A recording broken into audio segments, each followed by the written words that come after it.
अगली बड़ी खबर महाराष्ट्र से आपको बता दें, आज महाराष्ट्र में मुख्यमंत्री योगी आदित्यनाथ हुकार बनने वाले हैं। 3 जनसभाओं को योगी संबोधित करेंगे। वाशिम, अकोला और अरावती में चुनावी सभा करने वाले हैं। महाराष्ट्र चुनाव प्रचार अब जोर पकड़ने लगा है और कांग्रेस, बीजेपी समेत सभी दलों के स्टार प्रचारकों के दौरे शुरू हो गए हैं। अगले 12 दिनों तक बड़े नेता महाराष्ट्र में तूफानी दौरा करेंगे, तो वहीं प्रधानमंत्री नरेंद्र मोदी महाराष्ट्र में 11 रैलियां करेंगे। याद है मैच 82 और 54 बॉल्स। कोच से 53 बॉल्स। अच्छा 53 था। लीजिए। छोले भटूरे ऑर्डर करें। सर एक बात बोलूं, आप एसएल और वेरिलक्स क्यों ट्राई करते हो? डिश है एसएल और वेरिलक्स प्रोग्रेसिव लेंसेज, एकदम seamless vision at all distances. for instant sharp focus from near to far.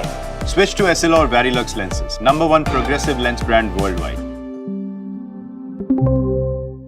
8 नवंबर से पीएम मोदी की जनसभा की शुरुआत होगी, तो वहीं आज राहुल गांधी भी आरएसएस के गढ़ नागपुर से चुनाव प्रचार की शुरुआत करेंगे।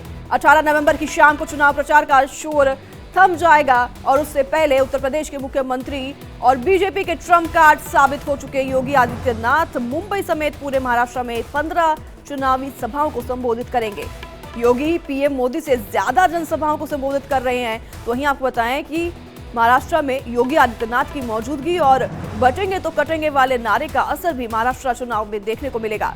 वहीं अगर हरियाणा और जम्मू कश्मीर विधानसभा चुनाव में बात करें तो योगी आदित्यनाथ का करिश्मा नजर आया। जम्मू कश्मीर में योगी आदित्यनाथ का स्ट्राइक रेट 90% और हरियाणा में करीब 65% रहा। तो वहीं जम्मू में योगी ने 5 विधानसभा क्षेत्रों में चुनावी रैलियां की, जिनमें से 4 पर बीजेपी को जीत मिली।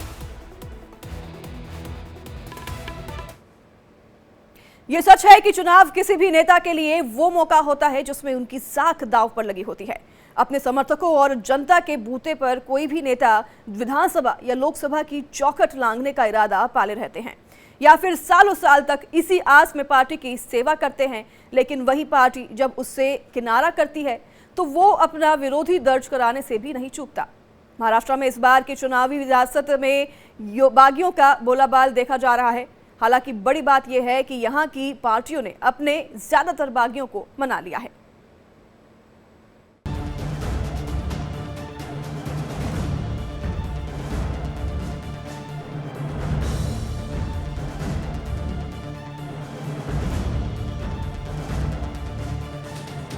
साल 2023 महाराष्ट्र की सियासत में बगावत का साल दर्ज है।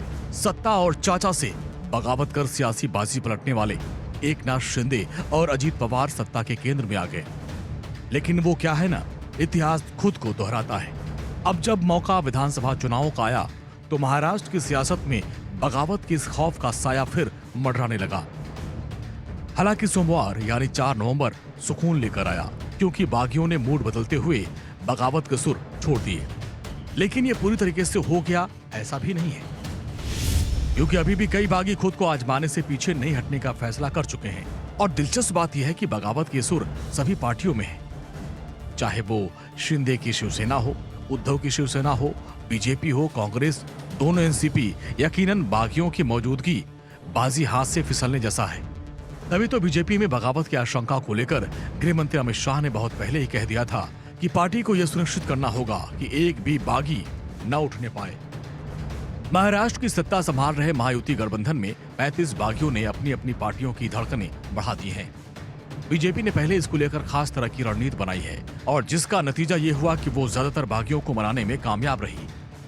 कुल 10 बागियों की वजह से बीजेपी की गणित गड़बड़ हो जाती अगर उन्हें समय रहते मनाया न गया होता, जिसमें एक पूर्व सांसद गोपाल शेट्टी भी शामिल हैं। वहीं शिवसेना शिंदे गुट के 8 बागियों को पार्टी ने समझा बुझाकर बगावत के सुर को ठंडा कर दिया। लेकिन सबसे बड़े मुश्किल का सामना कर रहे हैं अजीत पवार। अजीत पवार के लिए बागियों को मनाना बड़ी चुनौती है। हालांकि वो भी अपने 6 बागियों को पार्टी के झंडे तले लाने पर कामयाब हो गए हैं और इस तरह महायुति गठबंधन ने अपने 24 बागियों को मना लिया। बावजूद इसके कुछ बागी मैदान में है। ऐरोली सीट गणेश नाइक बीजेपी से हैं। बागी विजय चौगुले शिंदे गुट, नाम वापस उन्होंने नहीं लिया है। बेलापुर मंदा महात्रे ये बीजेपी से हैं और यहाँ पर बागी विजय नाटा शिंदे गुट से हैं और इन्होंने अपना नाम वापस नहीं लिया है। विक्रमगढ़ हरिश्चंद्र भोये ये भी बीजेपी से उम्मीदवार हैं और यहाँ पर शिवसेना सिंधुगुट के बागी प्रकाश निकम चुनाव लड़ रहे हैं और अभी तक अपना नाम वापस नहीं लिया। कल्याण पूर्व सुलभा गायकवाड़ बीजेपी के उम्मीदवार हैं और यहाँ पर भी शिवसेना सिंधुगुट के बागी महेश गायकवाड़ चुनाव लड़ रहे हैं और नामांकन दाखिल किया, अभी तक नाम वापस नहीं लिया। हुलम्बरी अनुराधा गायकवाड़ बीजेपी से उम्मीदवार हैं और यहाँ बागी रमेश पवार सिंधुगुट से हैं और जिन्होंने अभी तक नाम वापस नहीं लिया। वही बात अगर विपक्षी गठबंधन महाविकास अघाड़ी की करें तो बागी पार्टियों के लिए चुनौती है। हालांकि कांग्रेस जहां अपने बागियों को मनाने में कामयाब रही, वहीं उद्धव ठाकरे ने बागियों पर सख्त रुख अपनाते हुए उन पर एक्शन लेने से गुरेज नहीं किया। कांग्रेस ने जहां अपने 7 बागियों के पर्चे वापस कराए, वहीं उद्धव ठाकरे ने 5 बागियों पर कार्रवाई करते हुए उन्हें सस्पेंड कर दिया। महाविकास अघाड़ी के बारे में भी आप जान लीजिए। कस्बा सीट से रविंद्र धांगेकर कांग्रेस के उम्मीदवार हैं और बागी कमल व्यवहारे कांग्रेस से हैं, इन्होंने अभी तक अपना नाम वापस नहीं लिया है। एरंडोल सीट सतीश पाटिल शिवसेना यूबीटी से हैं और बागी नानाभाऊ महाजन शिवसेना यूबीटी से हैं और ये भी ताल ठोक रहे हैं, अभी तक नाम वापस नहीं लिया। परली से राजेश साहेब देशमुख एनसीपी शरद पवार गुट से हैं, जबकि बागी राजाभाऊ फड़ ये भी एनसीपी शरद पवार गुट से आते हैं और चुनाव लड़ रहे हैं। बायखुला मनोज जामसुदकर शिवसेना यूबीटी से हैं और यहाँ पे बागी मधु चौहान कांग्रेस से हैं, चुनाव लड़ रहे हैं और अभी तक नाम वापस नहीं लिया। राजापुर राजन सालवी शिवसेना यूबीटी से चुनाव मैदान में, बागी अविनाथ लाड कांग्रेस से हैं, अभी तक नाम वापस नहीं लिया। श्रीगोंडा सीट यहाँ से अनुराधा पांडे शिवसेना यूबीटी से मैदान में है, जबकि एनसीपी शरद पवार गुट के बागी राहुल जगताप चुनाव लड़ रहे हैं और अभी तक अपना नाम वापस नहीं लिया। संगोला सीट से दीपक सालुखे शिवसेना यूबीटी से मैदान में हैं और यहां पर बागी बाला साहेब देशमुख हैं, फ्रेंडली फाइट चल रही है। दक्षिण सोलापुर सीट अमर पाटिल शिवसेना यूबीटी से हैं और यहां पर कांग्रेस के बागी दिलीप माने चुनाव लड़ रहे हैं, अभी तक नाम वापस नहीं लिया है।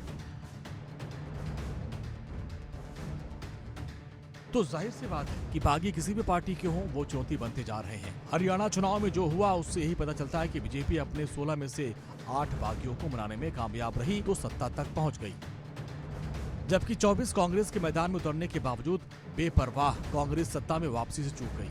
बीजेपी के बराबर ही अगर वो अपने 8 बागियों को मना लेती तो बहुमत के आंकड़े तक पहुंच जाती। यही वजह है कि महाराष्ट्र में बगावत को लेकर पार्टियों ने जिस तरीके से गंभीरता दिखाई, उसने अब इन चुनाव को दिलचस्प बना दिया है। 20 नवंबर को वोटिंग के बाद जब 23 नवंबर को नतीजे आएंगे तो हो सकता है कि चुनावों की समीक्षा जरूर हो, लेकिन बागियों की चर्चा न हो। Bureau report, India daily.